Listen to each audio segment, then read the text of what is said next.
What's up, guys? Welcome to my free-to-play Rares Only Plus challenge. In this series, I'll be progressing through the game using champions who are rare, uncommon, or common, plus any champion who is free and permanently available to all players. So with all that out of the way, let's dive in. As you can see, I'm on day 68, or sorry, 67, just kidding. If you tuned into the live stream on Saturday, you would have seen me progressing through Fire Knight. On stream, we overcame stage 11, 12, 13, 14, and on stream, I got stuck on stage 15. However, I was pondering this yesterday while I was watching my clan boss team go, and it occurred to me that maybe I should just stick my clan boss team in. They're all magic affinity except for Haikatoon. Maybe I could just kill him that way, and I did. It took about 6 minutes. I manualed the boss, but actually Frozen Banshee, her A2 came in quite clutch. So once once Fire Knight had 10 debuffs on him, there was no more room for poisons. So at that point, you might as well use the A2 to give your entire team a 20% turn meter boost. So I was able to get more damage in before he put up the shield, and because he had a full bar of poisons, all the healing that he gained when he put his shield back up was immediately knocked back off through poisons. So I was just able to kill him with poison damage, so it was actually pretty nice. So, not the team I was expecting to be able to work, but it worked. So hey, there we go. A win's a win, I'll take it. Hopefully that same strategy will work on stage 19. If it doesn't, I'll have to get a little bit more creative, but I have a few secret weapons. So right now I've got this Armiger here who is 5-star and ready to be ranked up into 6-star via these 5-star chickens. And then, but because it's magic affinity, I might not be able to use Armiger because he's weak affinity. So here I have Stitched Beast. Now the reason Stitched Beast I like is because A, he's got a 2-hitter A1, and B, he's got a 100% turn meter reduction, and he doesn't need books to do this. He can do it. He works perfectly fine unbooked. So that's a huge relief. So if I have to, I will 5-star this Stitched Beast, and hopefully that'll be enough to get me there. And then once I get to stage 20, I can try to streamline a team to farm it regularly, ideally with Soulbond Bowyer instead of Stitched Beast, because I think she's going to be more damage on the waves. That's the plan moving forward for Fire Knight. Also, in case you haven't been tuning in, I'm using Longsword Torux and his Faultless Defense Blessing, so that whenever he puts up increased defense with his A2, Fire Knight will attack and reflect 5 instances of damage, 1 for each ally, back at the Fire Knight and knock 5 charges off his shield. So after the Fire Knight attacks, I only have to knock 5 charges off before I can start reducing his turn meter. So that's actually been the key, aside from stage 15. Up to 15, Faultless Defense on Longsword Torux has been my method of knocking this shield down.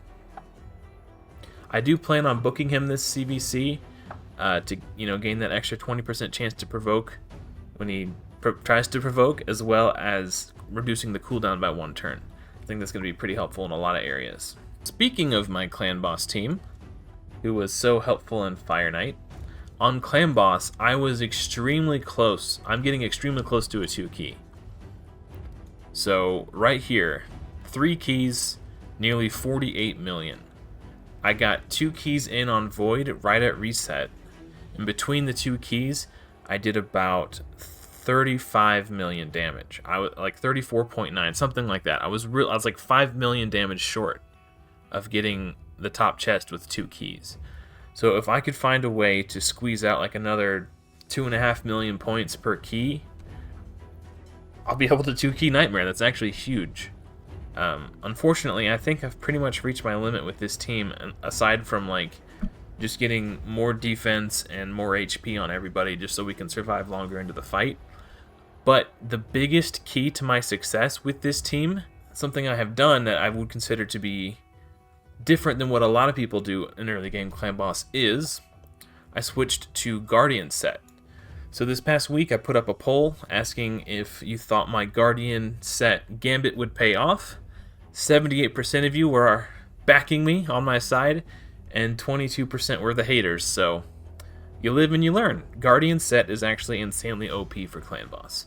Because I don't have access to a ally protection champion, Guardian set is the next best thing. With these 4 champions right here in Guardian set, Haikutun takes 40% less damage, and then everyone else takes 30% less damage. So with Guardian set and the heal from Reliquary Tender, I'm able to go until like turn 30 on Clan Boss Nightmare. So it's actually been massive. If I was just in lifesteal, I would probably be dying on turn 20, even if everybody fully healed from lifesteal off War Masters. Like, the Clan Boss just starts hitting so hard that it doesn't matter how much healing you have, you just die when he hits you.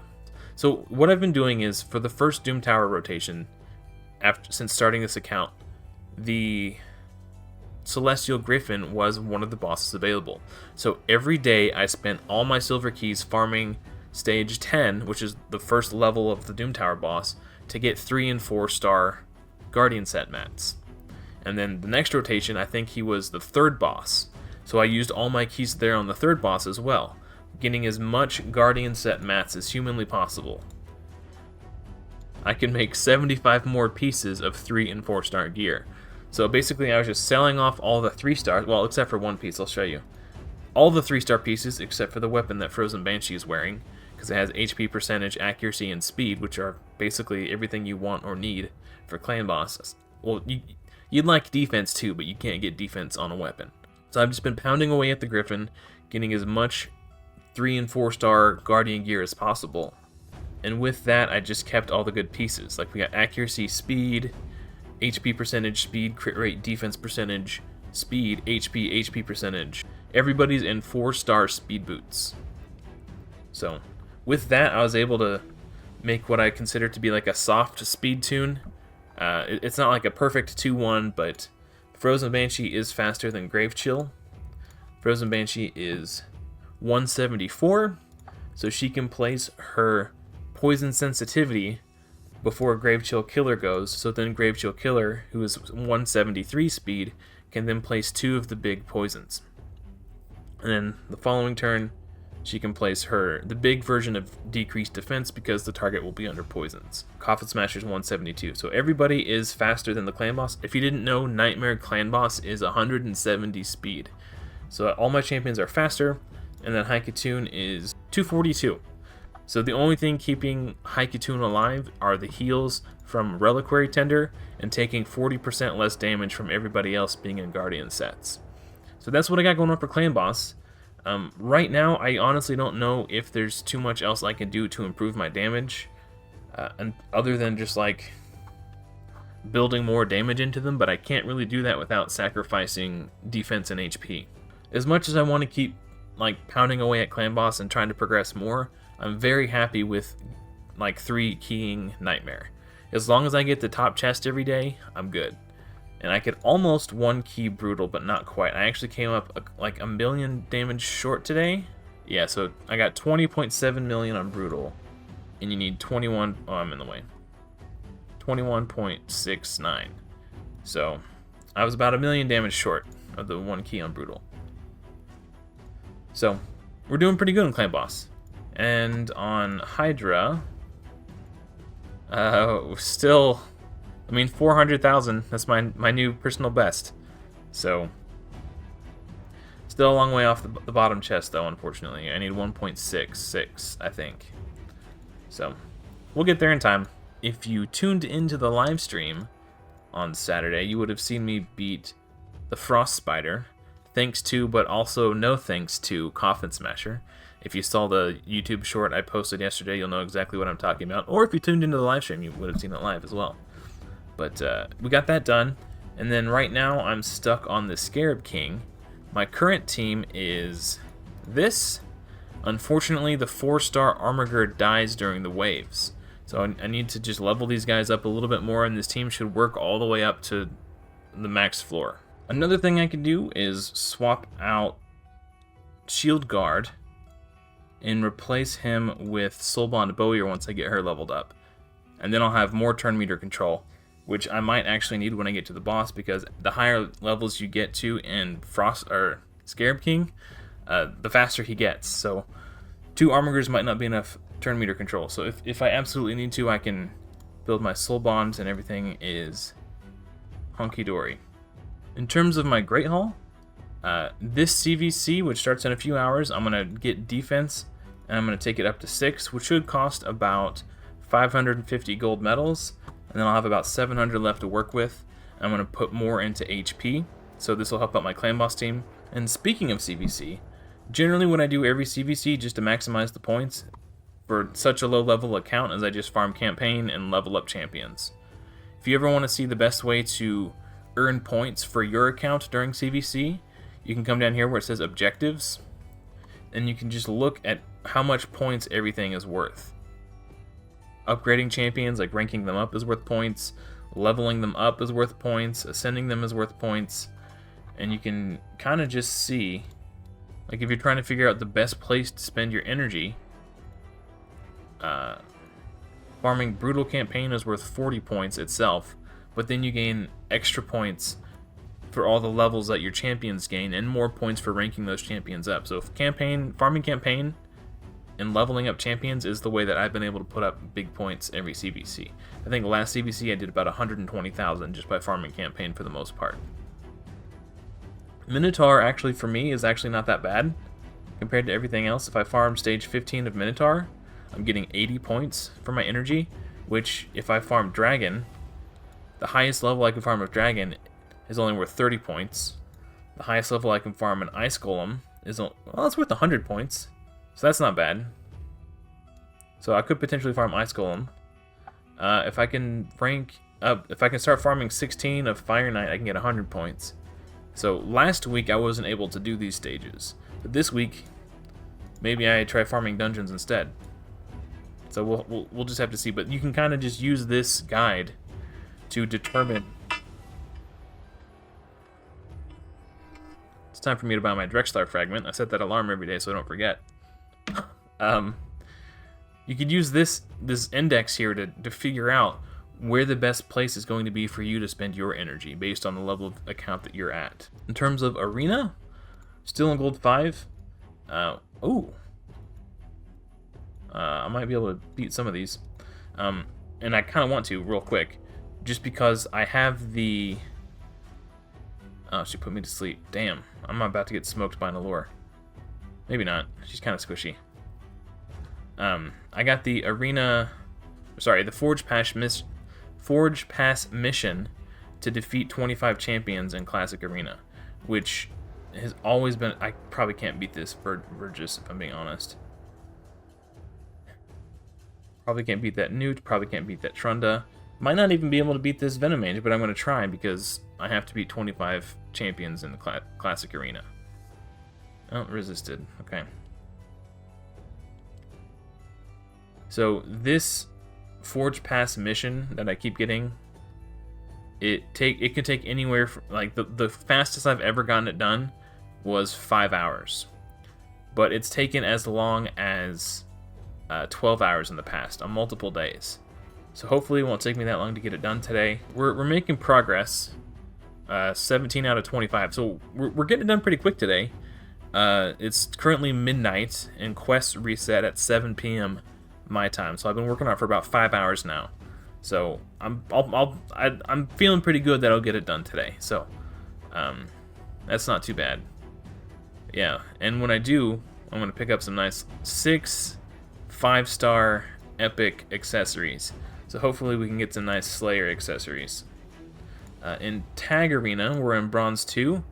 I'm waiting for CVC to start before I take these battles, because there's just a ton of free points right off the bat. So I'll just smash out these free wins, rack up some points, refresh, and go again. Drexlar fragment pops up in 2 minutes. I want to make sure I don't miss that. I managed to pick up another rare book this past week, and I'm going to try to get one every week. And speaking of rare book, I'm pretty sure when the clan shop resets in a few hours, 2 hours and 47 minutes, that the rare books will return here. Because last week they were brews, this week they're chickens. So I'm feeling pretty good that next week it's going to be... Sorry, Today, when it refreshes, it will be rare books, which I desperately need. I've been using epic books on my rares, because I might as well, because I'm not really building epics on this account. Even though I've been using epic books on my rares, I have 21 epic books, just because I've been picking them up from Clan Boss. But I want to get Longsword Torix booked, and I also want to try to build out and book Soulbond Bowyer for stage 20 Spider and Fire Knight. Alright, Drexthar's up. So that puts us to a grand total of 61 for Drexthar, and 35 for Yakarl the Scourge, and 21 for Archmage Helmet.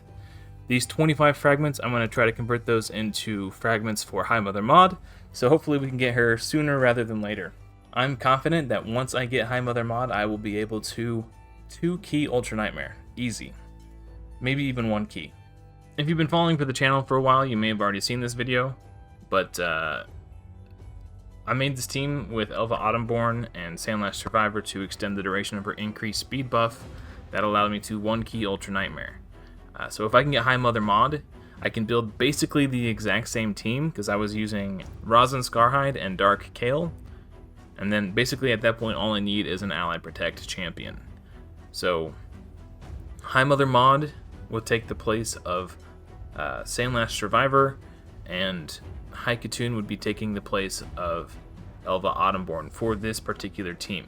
So if I could do it with this team on that account, I know if I can get High Mother Mod on this account, I can definitely minimum 2-key Ultra Nightmare. So it's a long way off, but we'll get there eventually. Anyway, that's going to do it for me, guys. Thank you so much for watching. If you enjoyed the video, hit the like button, and if you want to keep tabs on this series, make sure you subscribe, because I'll do weekly updates every week. Thank you so much for watching. Hopefully, I'll see you in another video soon, but until next time, happy raiding.